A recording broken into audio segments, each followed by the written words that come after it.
Hello, hello. Welcome to day 22 of 365 days live with New. Welcome. Say hello in the comments if you are tuning in live, or if you are catching the replay, then let me know in the comments. I have quite a bit to share with you today. I feel a lot lighter. I know that my previous lives of the past few days have been really off, for me at least. It's not really normal for me to, I guess I take that back. I take that back. I'm not saying it's not normal for me to experience down days, but at least for this past few days, it was like 3 or 4 consecutive days where I was just feeling down and I did not want to come on and do my live. So today is the first day that I woke up and I felt a lot lighter because of all the work that I've been doing behind the scenes. So I'm here to share a few things with you about what I have learned, and also a little aspect of human design. So welcome. Today I titled this live like the experiment, or what I'm trying for 1 week, and that ties in with my human design motivation, which is the motivation of guilt. Which, when you first hear about it, it sounds weird, right? Words can make us feel a certain way. So I wanted to start off with motivation in human design and explain more in depth what my guilt motivation means. So in human design, when you look up your chart, you generate your chart, you will see that you have a motivation. And motivation is basically what it is. It sounds like, what are you motivated by? Like, what will motivate you to take action and live and be in life? So for me, it's guilt. And when I heard that, like, I did not take that really well because I guess I associate guilt with something bad, right? And so as I looked deeper into it, and as I've studied my human design, guilt motivation just basically means that I am a solution seeker. I am motivated in life by seeking what can be improved, what can be better for me, for you, for the collective. So having guilt motivation means that I have a motivation lens of improving how things are. And I noticed that coming up for me a lot. And some people may say that if you are always looking to improve things, you are never satisfied with where you are. And I struggled with that because I didn't like have that landed, and that was not very helpful for me. So I found different ways to see that. I realized that I still can see the beauty in life, enjoy life, and still want to improve it, right? And that's when I found my mentor Melanie and her motto of living life one step in gratitude and one in desire. And that's exactly how I view it. Like, I can still appreciate my life the way it is and desire to make it better, desire to have more, desire to see the potential that can happen. So I wanted to lead with that because it's going to lead into my experiment that I'm doing. So with me having guilt motivation, whenever I experience something in my life that is challenging for me, I'm always motivated to find out different ways that I can approach that situation in the future, or different perspectives, try different tools, different approaches to make the next experience better and to improve the experience and to make it more enjoyable, more delightful. even if the situation is not very delightful, you know. So that led me to, like, because I have been struggling with some internal things, some shadows coming up in my life recently, and it was around me being shown my shadows, because the people around you are going to be and act as a mirror of your internal world. And so I have been really triggered by my fiance. We have been having some challenges because I'm seeing things within me pop up, and the shadow aspect of me can't handle it or don't know how to handle it. And so it was hard for me, like, logically, and my highest self knew that I wasn't being in my highest expression, but I was still battling my inner child, my wounded parts, the parts of me that needed to be loved and felt and seen. And so I'm hoping that makes sense, but I'm not going to go into details. But basically, I wanted to share that these wounds that I've been dealing with has led me to this experiment that I'm going to do. So this week-long experiment that I'm going to try, and I only say week-long because I want to try it out. I want to be very intentional about it for a whole week and see how that is. So how I plan to do this is put a reminder every morning, and that's usually works great for me, just as a reminder to focus on that intention for the day. So there's two things that I am going to be trying out, and these are two perspectives, two ways to see my situations differently. Wow, it is warm out here. I'm wearing like a cardigan, and it is so warm. I don't know if it's because I'm like directly in the sun or not, but we will see. And look at the beautiful train track that I'm walking on. Okay, so let me get on with the experiment, or with my new realization. So my partner and I had a long talk yesterday, and when I was able to get to a place of more neutrality, I was able to think of something that I wanted to try, which was the first thing. Like, I feel like there's so many layers to this, so hopefully as I'm explaining it, it makes sense, okay? So the first thing is, I am a perfectionist, and that was one of the things that started my downward spiral, is that my partner pointed out to me that I am a perfectionist. And I guess how I feel about perfectionists is that they are not good, I guess, in a sense. And so that is the reason why when my partner said, yeah, you're a perfectionist, I got triggered, because I knew that that was true, and I didn't like that about myself. So it came back to self-acceptance. And then that kind of, spiraled into other things. But I do want to say that sometimes perfectionism is a trauma response. It is a response to your childhood trauma. Like, some people, like me, had to be quote unquote perfect in order to receive love, in order to feel like they mattered. And so it can be a conditioned trauma response of always striving to be perfect, because if not, you're not going to be loved, and if you're not loved, you are going to die. So it is a very primal survival response or reaction. It can be.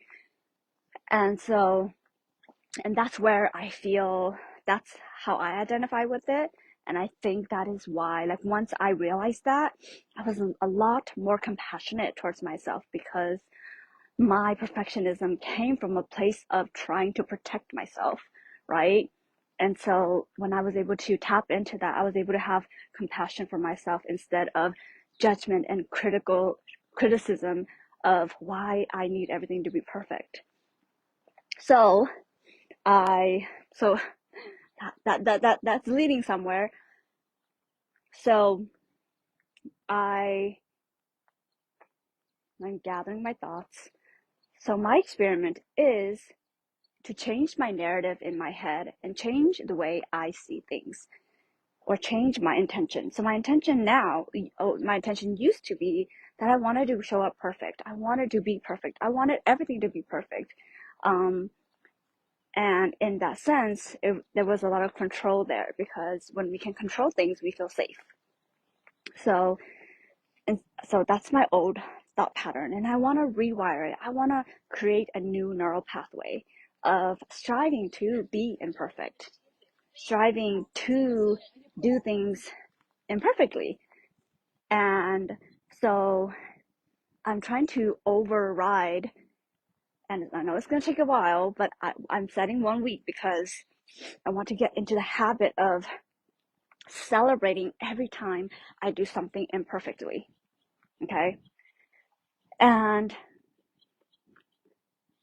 I do want to mention that when I think that people want me to be perfect, the people in my head, in your head, like whatever you think people think of you, is actually your own thought of yourself. Okay, so I'm gonna say that again.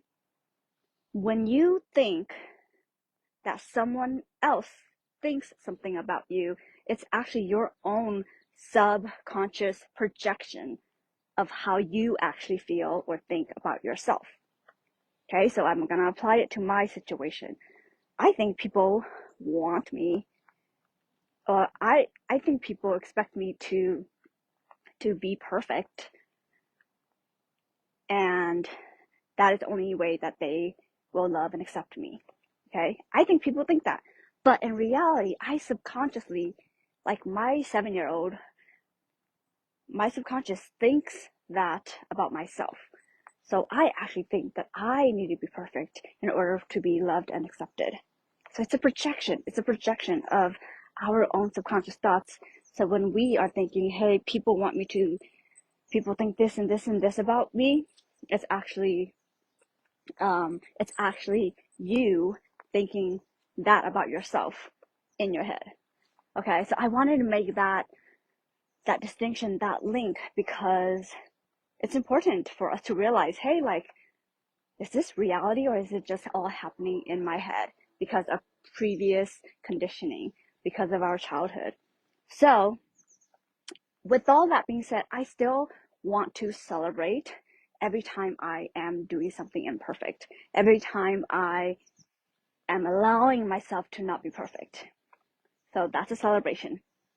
Okay, so that's the first thing I want to celebrate, and that's the first thing I want to switch and change. The second thing that I want to change and shift is my expectations of other people's expectations of me. Let me I'm gonna sit down here for a little bit because there's the water flowing by and it's so nice. So let me just hang out here for a little bit as I share with you. So the second thing is, I always think that people expect a lot from me, like the expectations are high, and so I always feel like I have to live up to people's expectations. And when I feel like that, it causes me a lot of stress, right? And then this goes back to the same thing earlier of it's actually not other people. Like they're not putting the expectation on me. I'm actually projecting my own projection onto them that they expect this, and that from me. So I'm really hoping I'm making sense.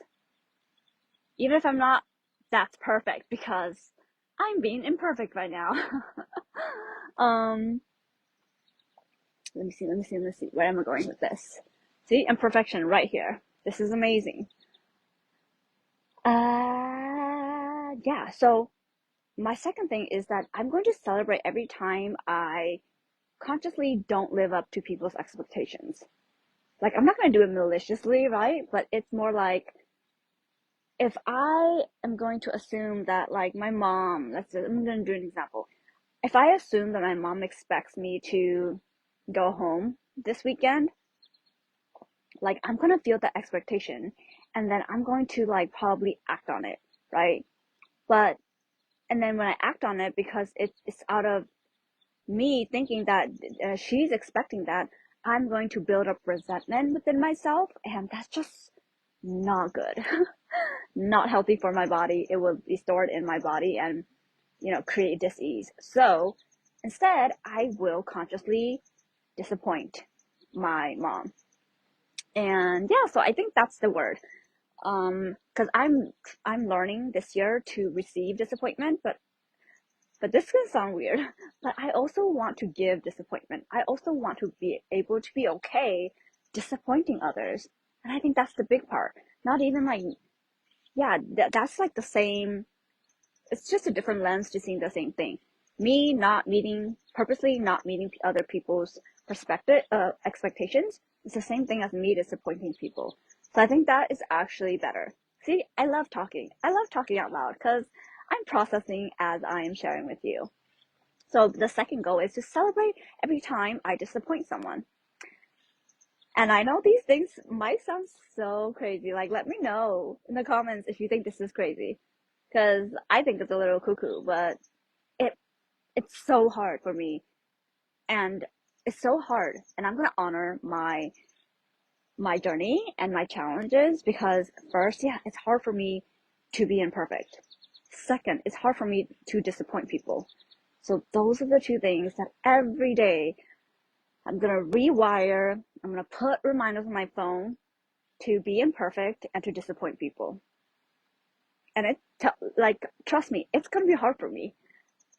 But I want to imprint that into my brain, because I have the gate of extremes in human design. And if I don't go to the opposite end, if I don't swing to the other side, and so that I can meet myself in the middle, right? Because if you can, I don't have two hands, but right now, like, I am operating over here of like, oh, being perfect and never disappointing anybody. And so I need to, like, swing to this side, because that's how I am. I need to swing to this side and try to be imperfect, and try and, like, allow myself to disappoint people so that I can meet myself in the middle. Okay, I hope that makes sense.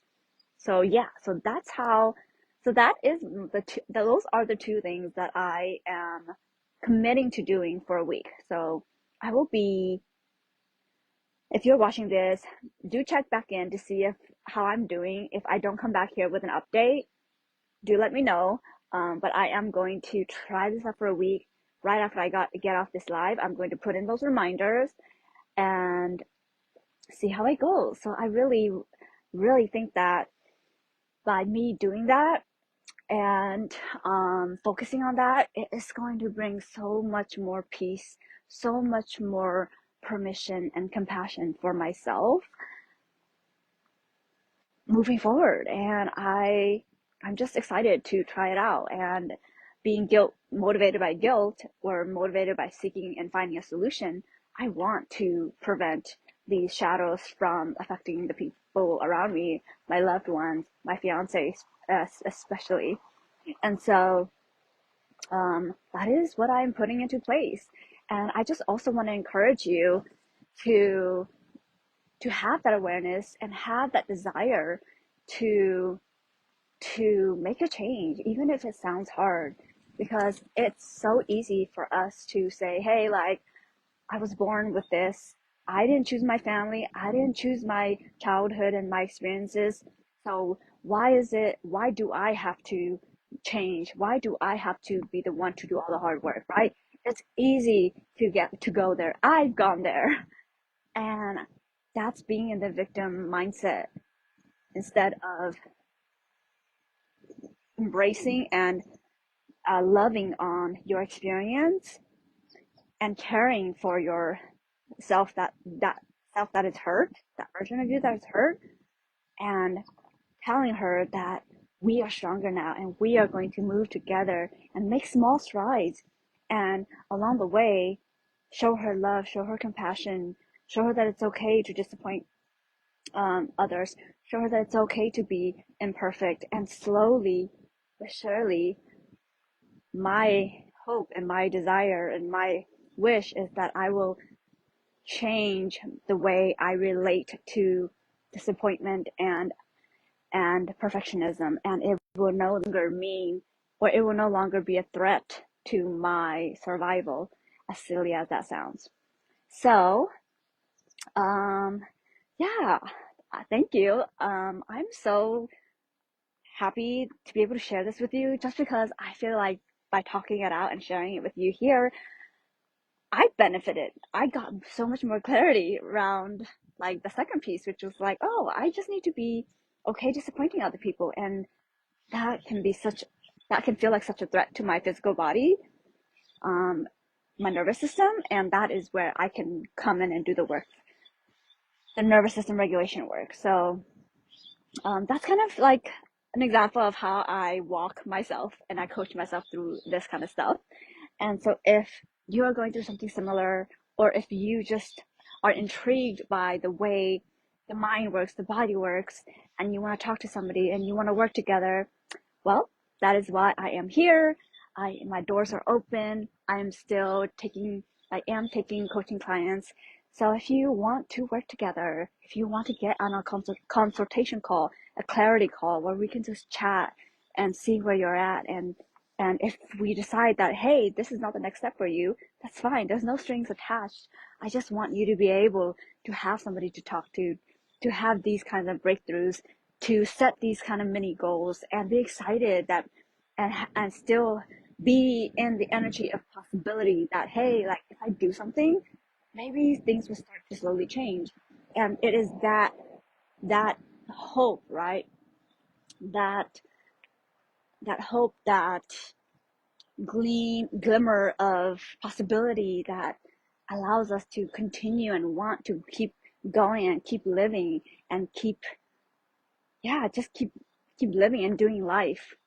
So yeah, send me a message if this resonates. And for those who are watching until the end, let me know how that landed for you. Let me know if you have any struggles with perfectionism or disappointing others. I would love to know. We can connect. We can, chat and like just be there for each other and realize that we're not alone. And yeah, thank you for tuning in to today's live. And I will see you tomorrow. I'm going to go on a beautiful walk, and then I'm actually thinking of filming some videos today, some human design videos. So we'll see how that goes once I get back to my apartment. I was going to film, but then they were like blowing leaves and it was so loud. And I was like, okay, this is just a sign that I need to go for a walk and do my live. And so that's why I'm here. But anyway, I hope you have a beautiful rest of your day, and I will see you tomorrow. All right.